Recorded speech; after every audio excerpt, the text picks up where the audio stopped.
اور وہ لوگ جنہوں نے اپنے ہاتھوں سے قرآن مجید کو جلا کر مسلمانوں کو تکلیف دی، جوتے سے قرآن مجید کو مار کر مسلمانوں کو تکلیف دی، یا ربی اگر ان کی تقدیر میں تیری لعنت لکھی ہے، اس ممبر سے دعا کرتے یا ربی ان ظالموں پر تیری لعنت ہو،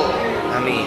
جان لے وہ لوگ کہ اللہ کے نبی صلی اللہ علیہ وسلم کے زمانے میں ایک عیسائی آدمی اٹھا تھا، بخاری شریف کی حدیث ہے، جس نے اسلام کو قبول کر لیا تھا، اور حتیٰ کہ یہ مرتبہ اسے عطا کر دیا گیا، وہ کاتب وحی بن گیا تھا۔ وحی جب آتی تو اللہ کے نبی صلی اللہ علیہ وسلم کہتے، وہ وحی کو لکھتا چلا جاتا، یہ اعزاز اس کو عطا کر دیا گیا تھا۔ لیکن جب اللہ عز و جل کے فیصلے آتے ہیں، دلوں کی کیفیت اللہ جاننے والا ہے، اس عیسائی نے جو اسلام قبول کر لیا، کاتب وحی کے مرتبے کو پہنچ گیا تھا، اس نے ایک دن اللہ کے نبی صلی اللہ علیہ وسلم کے سامنے قرآن مجید کی گستاخی کرتے ہوئے کہا، چاہے وہ مسلمانوں کی صفوں میں سے ہو یا کفار کی صفوں میں سے ہو، چاہے وہ راجہ سنگھ ہو یا گجرات کی کوئی عورت یا ناروے میں کوئی قرآن مجید کو جلانے والا یا کوئی اور آدمی، وہ جان لے اس عبرت کو، اس لیے کہ ہمارا ایمان اللہ کے نبی صلی اللہ علیہ وسلم کی گواہی کی وجہ سے ہے اور اللہ کی گواہی کی وجہ سے۔ اس نے اللہ کے نبی صلی اللہ علیہ وسلم نے کہا، ارے قرآن تم کیا پڑھ کر سناتے ہو؟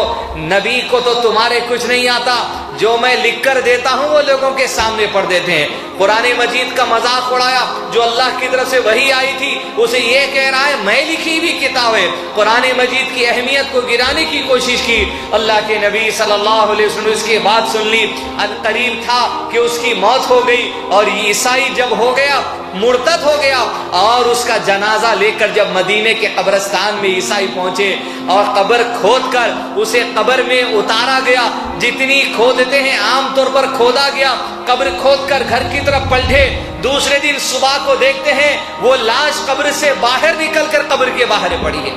عیسائی کو پتا چلا کہ اس کی لاش قبر کے باہر گری ہے، یہ وہ جو قرآن مجید کی بے حرمتی کرنے کے لیے بڑی بات کہہ چکا تھا۔ عیسائیوں نے کہا یہ ضرور محمد اور اس کے آدمیوں کا کام ہے صلی اللہ علیہ وسلم۔ الزام تراشی آج کی بات نہیں ہے، یہ کوئی راجہ سنگھ کرنے والا نہیں ہے، یہ تو اس زمانے سے چلتے آنے والی بات ہے۔ یا عیسائیوں نے پھر گہری قبر کھودی اور اندر 2-4 فیٹ کھودے، میت کو جو سو گاڑا، بس رات کو گھر گئے، پھر دوسرے دن صبح دیکھے تو لاش باہر نکل کر آ کر کھڑی ہو گئی۔ تیسرے دن آئے، کہا یہ پھر محمد اور اس کے لوگوں نے کام کیا صلی اللہ علیہ وسلم۔ بخاری شریف کی حدیث ہے، وہ عیسائی قبر میں اٹھے، اتنا کھودا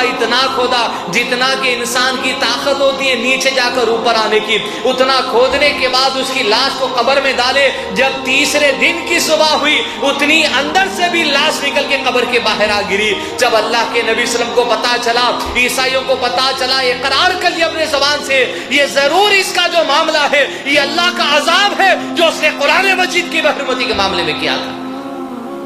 لاشوں کو تسلیم نہیں کرے گی زمین تمہاری، جیسے فرعون کی لاش کو نہ زمین تسلیم کی، نہ آسمان تسلیم کیا، نہ سمندر کا پانی تسلیم کیا، ایسے ہی گستاخ قرآن اور قرآن مجید کی عظمت چاہے مسلمانوں کی صفوں میں سے گرانے والے ہو یا کفار میں سے ہو، یہود میں سے ہو، نصارہ میں سے ہو، ایسا ہی تمہارا انجام ہو کر رہے گا اللہ کی طرف سے اگر توبہ نہیں کرو گے تو۔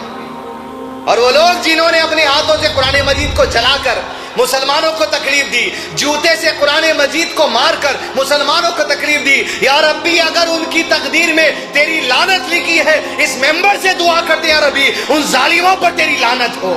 آمین۔ مگر ہم جذبات میں نہیں آئیں گے،